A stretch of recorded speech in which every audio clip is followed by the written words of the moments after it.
police forces have pledged to investigate low-level offences. That's in a bid to tackle the scourge of crime across the country. Chief constables have promised to look into cases including shoplifting, as well as car and bike theft, that have essentially become decriminalised in certain communities around the country. This comes as Co-op, the supermarket, have seen crime rise by a third just over the past year. Now, as you can see on the screen, these stats are shocking. If you compare charge rates for common crimes, they have plummeted since 2015. So shoplifting, for example, had a charge rate of 36% in 2015. This year, it's just 14%. Harassment, another example, had a charge rate of 28% in 2015. Now that is only 4%. The company has revealed, this is the Co-op I'm talking about now, has revealed that almost 1,000 incidents occurred every single day in shops in the first 6 months of 2023. That's an astonishing total of more than 175,000. So this begs a number of questions, really. But should the police have been doing this, investigating low-level crimes in the first place? So joining me to discuss this is former Brexit Party MEP Ben Habib, former editor of Labour List Peter Edwards, and former Scotland Yard detective Peter Bleksley. So, Peter Bleksley, thank you very much indeed for coming in, for the beautiful flower corsage you've got there, looking very nice for the occasion. I mean, it's quite interesting that this has made news, isn't it? Chief constables saying they will investigate what they consider to be low-level crimes, so things like shoplifting, things like car thefts, things like burglaries, that sort of thing. They should have been doing this all along. First of all, let me say, none of those crimes are low-level. You speak to the retailer that runs their own independent store and has £1,000 worth of goods stolen. That's not anything near low level, and I detest that expression. Why do we use that expression? Because some university-educated buffoon in senior policing came up with it as an excuse for the police to manifestly not do their job.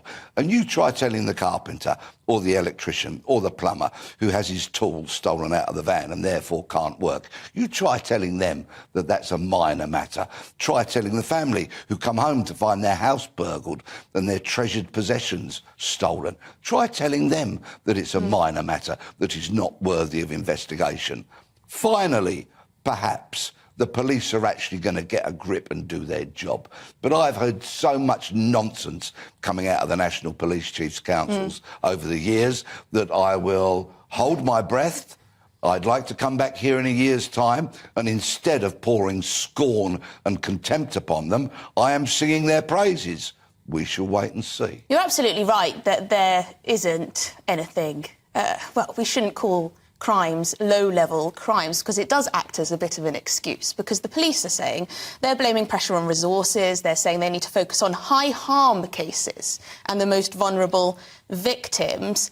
And that seems to be, yes, used as an excuse. Well, we need to focus on these crimes, which they don't seem to be doing that well with anyway. You know, if your car gets robbed at the weekend, well, good luck to you. Yeah, here's a number for your insurance company. I mean, it's utterly appalling. The contempt that senior police have shown for the moderate majority of the country by not investigating the crimes that so many millions of us become victims of is utterly appalling. And of course, one force will say, well, this is a priority, and another force will say, well, we have that as a priority. And there's a bit of an old saying in policing that when everything's a priority, nothing's a priority. Well, quite. Ben, it's quite stark that since 2015, the rates of charge have just plummeted, and a lot of these low-level crimes or everyday crimes that people have to put up with up and down this country. I mean, car robberies, for example. My family, they've had a number of cars just nicked out of their drive. They don't get anything apart from that insurance number that Peter was just mentioning there. It does seem like... What do you think is going wrong? Because they claim it's resources. Do you buy that? Well, I think it's a complete breakdown in management of resources as opposed to resources. There's no shortage of money being thrown at problems by the government. We know that because government borrowing is at an all-time high and taxes are all-time high. So the government is taking its pound of flesh from the British taxpayer. It's just that they're not spending it wisely. And that applies to the police force as much as any other public sector. And I couldn't have put it better than Peter, obviously, who's got fantastic experience in this, having worked in the police force for 21 years. But there's an economic aspect to this as well. You know, the small retailers can go out of business if they have low-level crime, so-called low-level crime perpetrated against them. The larger retailers may survive, but they'll put costs up. Insurance companies will put insurance premiums up if they're the arbiter, if That's you like. That's a very good point. You know, so all of us will suffer inflation and a hike in our cost of living as a result of these low-level crimes. And the other thing I just want to forewarn the British public about is that if you tolerate this kind of thing, you end up in the sort of dystopian environment that California now finds itself, where anything under $950 is regarded as low-level crime, shoplifting, a misdemeanor. Police don't investigate it.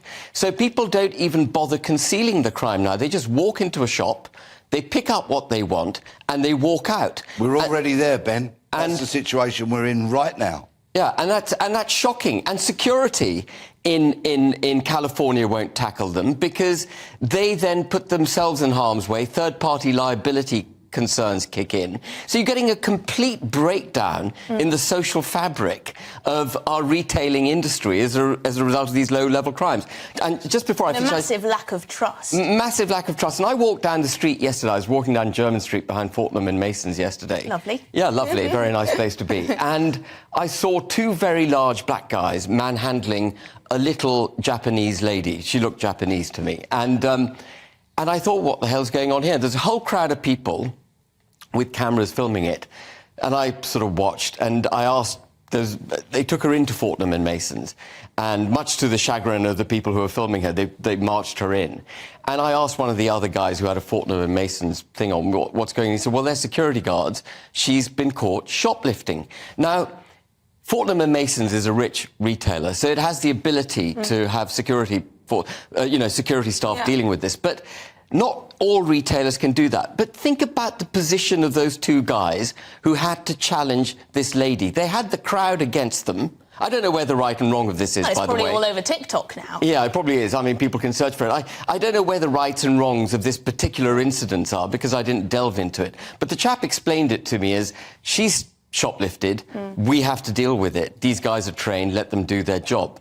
And I was convinced that that's what had happened. But why is it that, you know, we're having to do more of our own security because the police aren't doing their job? Well, that's a very interesting point. I mean, Peter Edwards, we've got two Peters here today, but Peter Edwards, I have seen quite a lot of people on the left making excuses for low-level crime, talking about, oh, well, if vulnerable people are stealing from big corporations or big supermarket chains like the Co-op, it must be because they're in such a vulnerable position that, therefore, you know, they should be let off.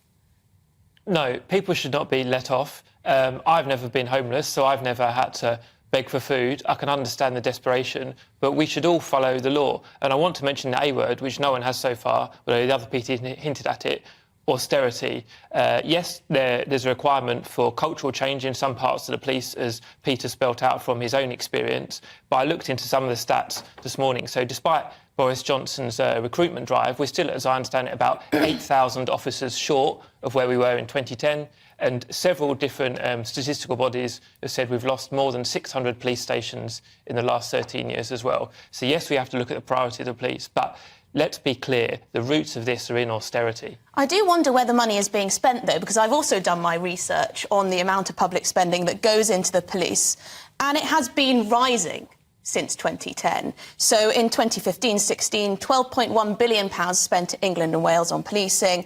It's gone up every year, perhaps not by enough. I mean, the Tories talk... Perhaps not by enough. It's gone up from 12.1 in 2015-16 to now £17 billion.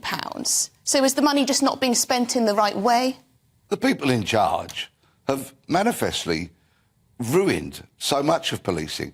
Record numbers of people left policing last year, 9,000. OK, record numbers of police officers voluntarily resigning because policing is in such a dreadful state. And yet those who preside over policing, who prowl the corridors of power, they get their King's Police medals, they go off to the Palace or Windsor Castle and get their knighthoods and their damehoods. They have their position, they have their paychecks, they have their pensions, huge salaries, Commissioner of the Met, £250,000 a year, and look at the state of British policing. It is scandalous. Do you think we've seen too much politicisation of the police, Ben?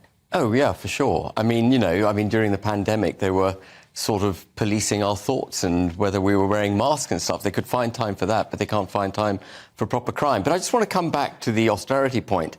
I understand why Peter says what he says. Peter Edwards says what he says about austerity, because the Conservatives keep going on about austerity. They keep saying we're the party that will manage the economy in a fiscally prudent way. But they haven't practiced any austerity. There hasn't been a single year since 2010 when they took over that we haven't run a massive deficit as a country. They keep saying, oh, well, the deficit came down to start with, but my goodness, it's ballooned in the last 3 or 4 years. We haven't had austerity in this country. They have sprinkled money like confetti. It is a complete breakdown in management. And it's not just the police. It is also the NHS, the teaching services, the law, the legal profession itself. You know, we've had lawyers on strike because of the ineptitude of the management of their service. It's right across the board. We've had massive government spending, record amount of spending, and we've got a complete breakdown in the public sector. And that is a fundamental failure in governance. Peter, I'll let you come back on that austerity point. Yeah, I mean, I always try not to personalise things. It's just,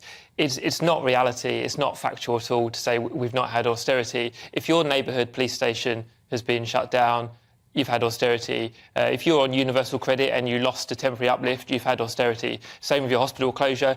Everyone, left or right, can speak to the length of time it takes to get a GP's appointment.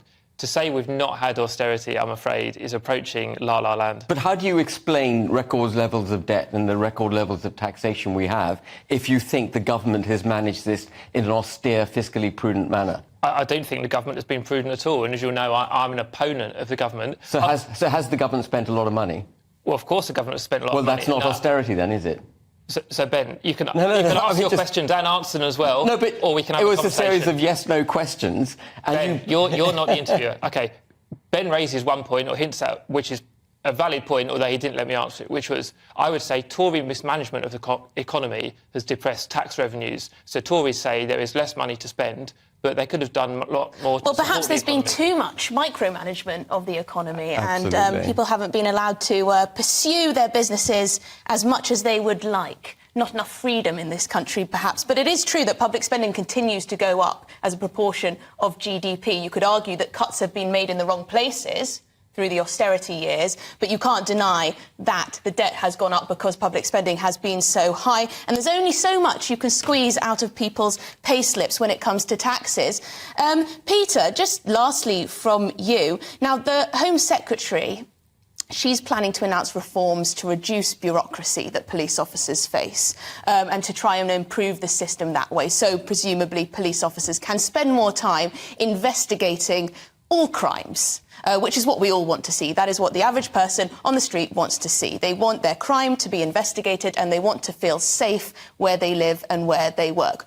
Obvious. Do you think that this can be done in this top-down way? Coming from the Home Secretary, you need to, reduce the amount of paperwork, for example.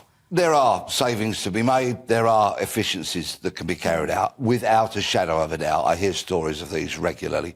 But in addition to that, they've got to get cops out from behind the desks. They've got to get police officers doing police work. And as much today as I've poured scorn and contempt on senior police officers, it would be truly remiss of me if I didn't have some praise and thanks for the brave cops, for the good cops, for the cops that don't accept the unacceptable within their ranks, and those who face danger almost on a daily basis. I sincerely hope that they get home to their loved ones today and every day.